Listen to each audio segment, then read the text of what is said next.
ओम गण गणपते नमः। ओम नमो नारायण। मेरे चैनल पर आप सभी का हार्दिक स्वागत है। आज हम बात करेंगे आषाढ़ मास की पूर्णिमा तिथि की। इस पूर्णिमा का महत्व क्या है, इस पूर्णिमा को गुरु पूर्णिमा क्यों कहा जाता है और इस पूर्णिमा पर पूजा की विधि। सबसे पहले जान लेते हैं कि इस साल आषाढ़ पूर्णिमा कब है।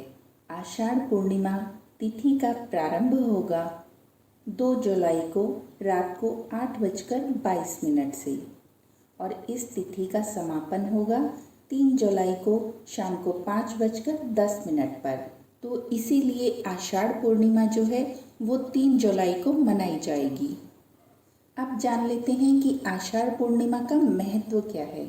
चंद्र सौर कैलेंडर या पूर्णिमांत पंचांग के अनुसार प्रत्येक माह का नाम पूर्णिमा तिथि पर और उस नक्षत्र के आधार पर रखा जाता है जिसमें चंद्रमा स्थित होता है। ऐसा माना जाता है कि आषाढ़ मास में पूर्णिमा के दिन चंद्रमा पूर्वाषाढ़ या उत्तराषाढ़ नक्षत्र में स्थित होता है।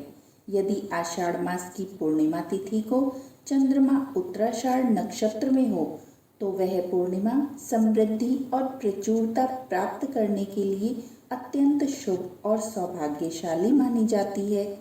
इसके अलावा आषाढ़ पूर्णिमा पर लोग गौपदम व्रत का पालन करते हैं और भगवान विष्णु की विशेष पूजा की जाती है। ऐसा कहा जाता है कि गौपदम व्रत बहुत फलदायी होता है और व्रत रखने वाले को सभी प्रकार के आशीर्वाद और सुख प्राप्त होते हैं। आषाढ़ पूर्णिमा को गुरु पूर्णिमा के नाम से भी जाना जाता है। इस दिन देवगुरु बृहस्पति की पूजा की जाती है। इस दिन को गुरु पूर्णिमा के रूप में मनाया जाता है। इसीलिए हिंदू और बौद्ध संस्कृति में इस दिन का बहुत महत्व है। इस दिन लोग अपने गुरु का आशीर्वाद लेते हैं और उनकी शिक्षा के बारे में ही बात करते हैं। हिंदू संस्कृति में तो गुरु या हमारे शिक्षक का हमेशा भगवान के समान आदर किया गया है। गुरु पूर्णिमा को व्यास पूर्णिमा भी कहा जाता है। गुरु एक संस्कृत का शब्द है जिसका शाब्दिक अर्थ होता है वह जो हमें अज्ञान से मुक्त कराता है। आषाढ़ के महीने की पूर्णिमा का दिन हिंदू धर्म में वर्ष के सबसे शुभ दिनों में माना जाता है। गुरु पूर्णिमा के दिन को वेद व्यास जी के जन्मदिन के रूप में भी मनाया जाता है, जिन्हें पुराणों, महाभारत और वेदों जैसे समय के कुछ सबसे महत्वपूर्ण हिंदू ग्रंथों को लिखने का श्रेय प्राप्त है। आषाढ़ पूर्णिमा या गुरु पूर्णिमा का इतिहास क्या है, अब ये जान लेते हैं। गुरु पूर्णिमा वेद व्यास के सिद्धांतों के बारे में हमें बताती है। ऋषियों को प्राचीन भारत में सबसे अधिक सम्मानित गुरुओं में से एक के रूप में जाना जाता है। हमारे आधुनिक शोध से भी यह पता चलता है कि वेद व्यास ने 4 वेदों की रचना की, महाभारत के महाकाव्य की रचना की, कई पुराणों और हिंदुओं के पवित्र विद्या के विशाल विश्वकोशों की नींव रखी। गुरु पूर्णिमा उस तिथि का प्रतिनिधित्व करती है जिस दिन भगवान शिव आदि गुरु या मूल गुरु के रूप में 7 ऋषियों, वेदों के संतों को पढ़ाते थे। योग सूत्रों में ओम के रूप में भगवान को योग का आदि गुरु कहा गया है। माना जाता है भगवान बुद्ध ने इस दिन सारनाथ में अपना पहला उपदेश दिया था, जो इस पवित्र दिन की शक्ति को दर्शाता है। अब जानते हैं आषाढ़ पूर्णिमा से संबंधित कुछ कथाएं। हिंदू धर्म में प्रचलित कथा। हिंदू पौराणिक कथाओं के अनुसार गुरु पूर्णिमा या आषाढ़ पूर्णिमा वह दिन है जब भगवान शिव ने अपने ज्ञान को 7 अनुयायियों, जिन्हें कि हम सप्त ऋषियों के नाम से जानते हैं, उनको दिया था। इसके कारण भगवान शिव को एक गुरु के रूप में भी जाना जाता है।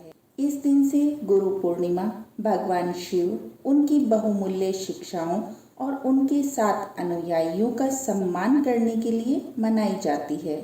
गुरु पूर्णिमा को व्यास पूर्णिमा भी कहा जाता है, क्योंकि ऐसा माना जाता है कि महाभारत के लेखक वेद व्यास जी का जन्म इसी शुभ दिन पर हुआ था, इसीलिए इसको व्यास पूर्णिमा कहा जाता है।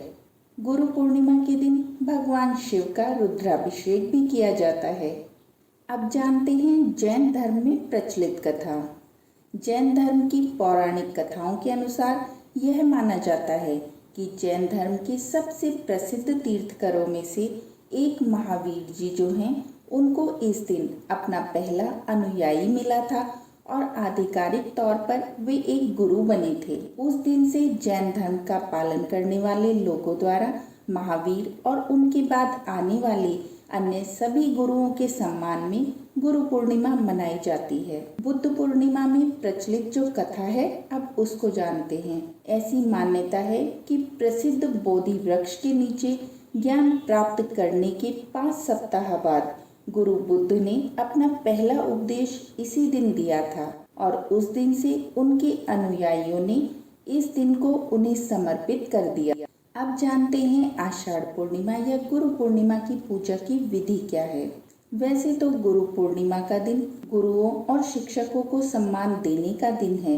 हिंदू धर्म में जीवन की कई सारी पद्धतियों में गुरु पूर्णिमा की पूजा मिलती है। गुरु पूर्णिमा के दिन मंगला आरती की जाती है।